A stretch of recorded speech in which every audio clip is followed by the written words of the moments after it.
दोस्तों, क्या आपने कभी सोचा है कि जो यूएई कुछ साल पहले तक सिर्फ पाकिस्तान और वेस्टर्न नेशंस के पास दिखता था, आज वो इंडिया पर लाखों करोड़ों डॉलर का दाव क्यों लगा रहा है? ये रिश्ता अब सिर्फ ऑयल फॉर लेबर यानी तेल के बदले मजदूर लेने तक लिमिटेड नहीं रहा। आज अबू धाबी ने न्यू दिल्ली को अपना सबसे बड़ा स्ट्रेटेजिक पार्टनर मान लिया है।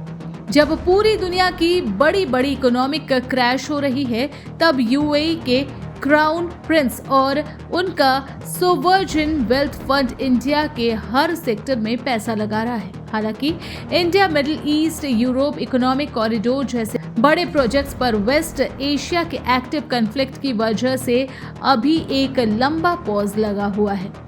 फिर भी यूएई का भरोसा इंडिया पर कम नहीं हुआ है।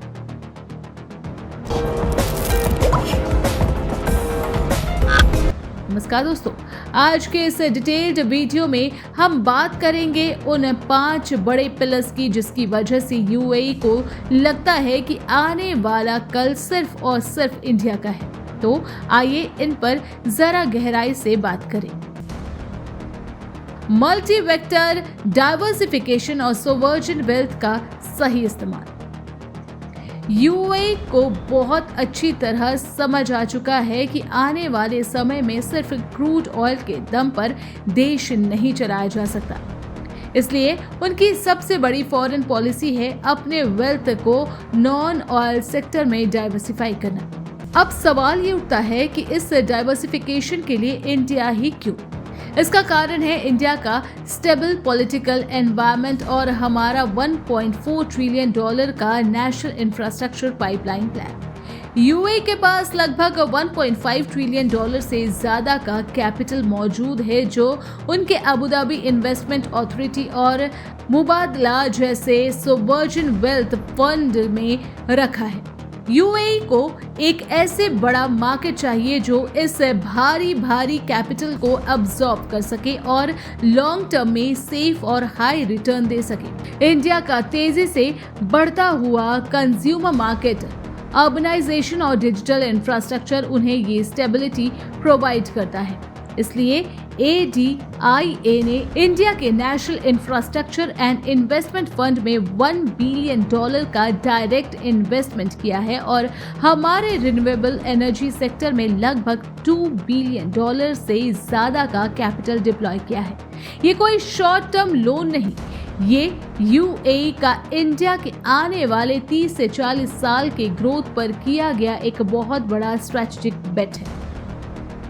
इंस्टीट्यूशनलाइजिंग इकोनॉमिक ग्रोथ और सीईपीए का असर। इंडिया और यूएई के बीच इस रिश्ते को जो सबसे मजबूत कानूनी और आर्थिक ढाल मिली है वो है कॉम्प्रिहेंसिव इकोनॉमिक पार्टनरशिप एग्रीमेंट। इस हिस्टोरिकल एग्रीमेंट ने दोनों देश के बीच लगभग 80% से ज्यादा ट्रेड गुड्स पर से कस्टम ड्यूटीज और टैरिफ को या तो बिल्कुल खत्म कर दिया है या बहुत कम कर दिया है। इसका नतीजा ये हुआ है कि जो बिलैटरल ट्रेड टारगेट हमने आने वाले 5 साल बाद के लिए सोचा था उसे हमने पहले ही अचीव कर लिया है और हमारा ट्रेड $100 बिलियन के माइलस्टोन को क्रॉस कर गया है। अब दोनों देशों ने 2032 तक इस टारगेट को $200 बिलियन तक ले जाने का नया प्लान बनाया है। लेकिन इससे भी बड़ी बात यह है कि इस ट्रेड में से ऑयल को निकालकर नॉन ऑयल ट्रेड लगभग 20% बढ़कर $65 बिलियन तक पहुंच गया है, जिसमें इलेक्ट्रॉनिक, टेक्सटाइल और प्रीशियस मेटल शामिल है। यूएई के एमिरेट्स एनबीडी बैंक ने इंडिया के आरबीएल बैंक में $3 बिलियन का बड़ा एक्सपोजर लिया है। इसके साथ ही दोनों देश के बीच बिलैटरल इन्वेस्टमेंट ट्रीटी साइन हुई है। वो यूएई के कंपनीज को इंडिया में एक सॉलिड लीगल प्रोटेक्शन देती है, जिससे उनका डर पूरी तरह खत्म हो गया है और वो बिना किसी हिचकिचाहट के नए वेंचर शुरू कर रहे हैं। फिनटेक इंटीग्रेशन और वेस्टर्न क्लियरेंस को बाईपास करने का प्लान। यूएई का इंडिया के फ्यूचर पर भरोसा इसलिए भी है क्योंकि इंडिया आज डिजिटल फाइनेंशियल टेक्नोलॉजी का ग्लोबल लीडर बन चुका है। दोनों देशों ने मिलकर एक ऐसा alternative cross border financial network खड़ा कर दिया है जो दुनिया के बड़े बड़े वेस्टर्न क्लियरिंग हाउसेस को बाईपास करने की ताकत रखता है। इंडिया के यूपीआई पेमेंट नेटवर्क को यूएई के एएनआई सिस्टम के साथ कंप्लीटली लिंक कर दिया गया है। इसके साथ ही इंडिया के रुपे कार्ड टेक्नोलॉजी के प्लेटफॉर्म पर यूएई ने अपना domestic card network JAYWAN launch किया है। इसका स्ट्रैटेजिक फायदा यह है कि यूएई में रहने वाले लोग लगभग 35 लाख से ज्यादा इंडियन प्रोफेशनल्स अब बिना किसी तीसरे देश के बैंकिंग सिस्टम पर निर्भर रहे डायरेक्ट लोकल करेंसी में ट्रांजैक्शंस कर सकते हैं। इससे डॉलर पर डिपेंडेंसी कम होती है और ट्रांजैक्शन फीस भी ना के बराबर हो जाती है।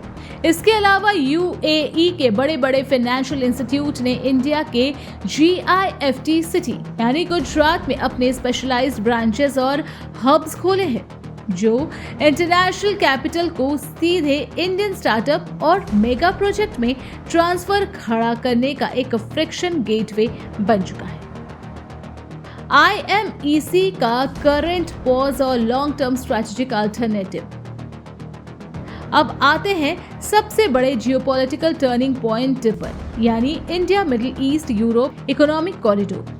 G20 समिट में जब इस कॉरिडोर का ऐलान हुआ था तो इसे चाइना के बेल्ट एंड रोड इनिशिएटिव का सबसे बड़ा तोड़ माना गया था। ये रूट इंडिया के पोर्ट से शुरू होकर यूएई के जेबल अली पोर्ट तक जाता है और वहां से रेल लाइन के जरिए सऊदी अरेबिया और फिर इजराइल के हैफा पोर्ट से होते हुए यूरोप तक पहुंचता है। लेकिन आज का सच ये है कि वेस्ट एशिया में चल रहे एक्टिव कॉन्फ्लिक्ट, गाजा वॉर और ईरान इजराइल के बीच बढ़ते हुए मिलिट्री क्लैशेस की वजह से IMEC अभी के लिए पूरी तरह पॉज हो चुका है।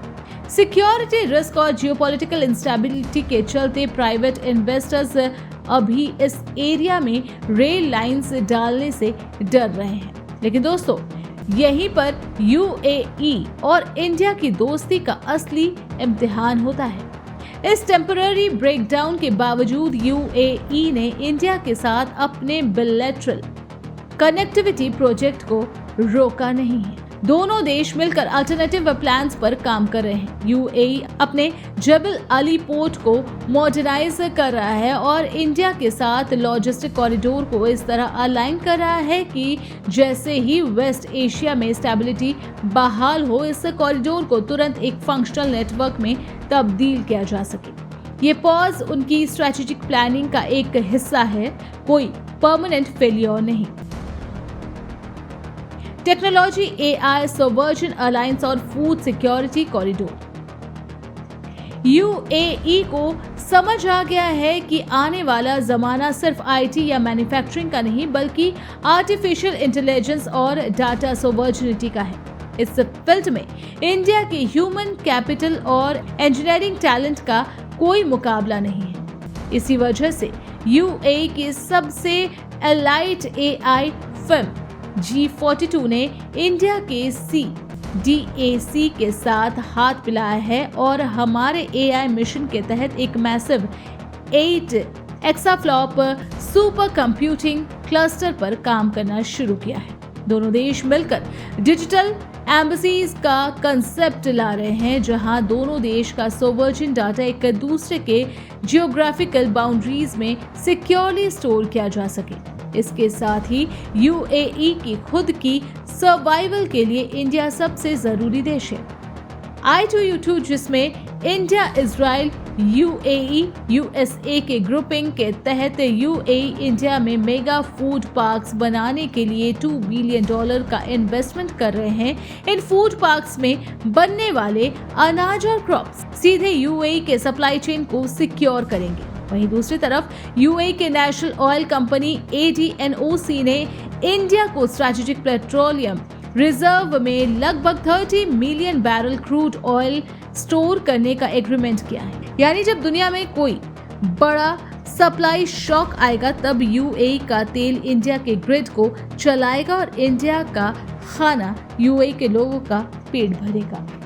तो दोस्तों, इन सारे पॉइंट से ये बिल्कुल साफ हो जाता है कि यूएई का इंडिया पर भरोसा कोई हवाई बात नहीं है, बल्कि इसके पीछे एक बेहद ठोस और गहरी स्ट्रैटेजी मौजूद है। हालांकि IMEC जैसे मेगा प्रोजेक्ट्स अभी के लिए जियोपॉलिटिकल कॉन्फ्लिक्ट की वजह से रुका हुआ है, लेकिन दोनों देश का mutual trust, fintech integration, food security alliance और $multi-billion का इंस्टीट्यूशनल इन्वेस्टमेंट इस दोस्ती को एक मजबूत अलायंस बनाता है। यूएई को पता है कि आने वाले वक्त में अगर किसी एक देश के पास सबसे ज्यादा स्टेबिलिटी और एक्सपोनेंशियल ग्रोथ पोटेंशियल है तो वो सिर्फ और सिर्फ इंडिया है। बाकी इस जियोपॉलिटिकल अलायंस और न्यू दिल्ली की बदली हुई फॉरेन पॉलिसी पर आपकी क्या राय है? क्या आपको लगता है कि हम वेस्ट एशिया में चाइना के इन्फ्लुएंस को पूरी तरह खत्म कर पाएंगे?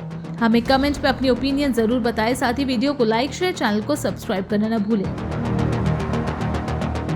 और हाँ, अगर आपको हमारे वीडियोस पसंद आए तो YouTube के हाई बटन पर क्लिक करके हमें प्रमोट जरूर करें। जय हिंद।